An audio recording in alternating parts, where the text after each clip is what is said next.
Greetings, I'm Jeff Johnston for Rollin' on TV, and welcome to RV Straight Talk, where I'll try and answer your RV technical and at times not so technical questions.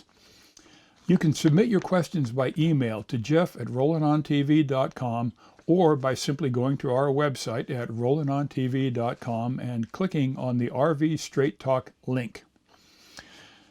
This may not be something that many RVers are comfortable discussing, but the waste tank holding system is an important piece of gear. Keeping it in good operating condition can help avoid nasty problems later on. This week, Jerry writes, I have a friend who says he always puts some fresh water in his black tank after he dumps it. He says this helps him dump the tank the next time. Is this true or a myth of some kind? From Jerry in Charlevoix. Well, that's beautiful country where you live, Jerry. We've been through there several times. We enjoy it every time. Yes, it's true, Jerry. It's a good idea, and it's something I do every time. It's called pre-charging the tank. After dumping, I add about 2 or 3 gallons of fresh water, depending on the size of the tank, plus the toilet chemical in the empty black tank. Now let's head out to the shop, and I'll show you how that works and why it's a good idea.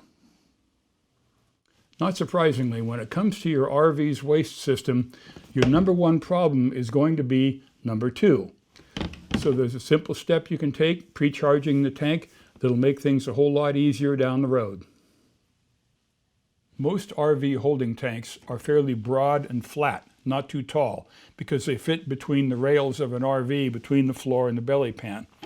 So there's not a lot of depth to them. So here we have a kind of a broad, flat pan representing your holding tank.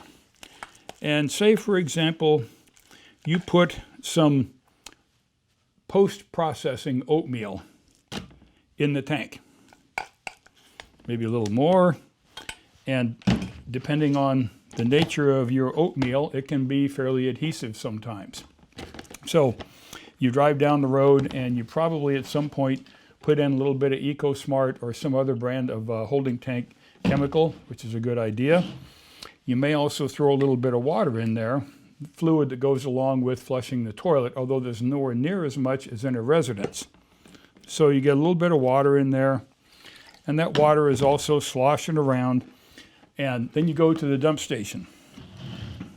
Maybe you've had several piles of oatmeal put in there of different viscosities. So you go to dump, and, well, it takes a little bit of effort to get the oatmeal out of the holding tank because there isn't enough fluid in there to flush it out effectively. Pre-charging the holding tank essentially means you start with, I usually use 2 or 3 gallons of fresh water. You lose a little bit of your holding tank capacity, but in terms of what it does to help provide more effective flushing, you can't beat it. It's worth it. And you really don't have that much volume that goes in there unless you're out for a very long time dry camping. So with a little bit of water in there, you have a little more oatmeal that goes in. Maybe a little bit more.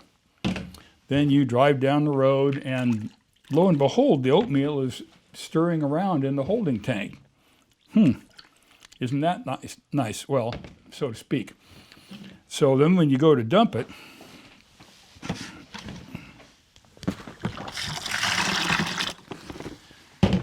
flushes right out of the tank smoothly and effectively. So if you put just 2 or 3 gallons of fresh water in after you dump the tank, the fresh water also helps your holding tank chemical to spread out and distribute among the oatmeal to help treat the oatmeal so it, smells pretty. And that essentially is what pre-charging your holding tank is all about and why you would want to do it.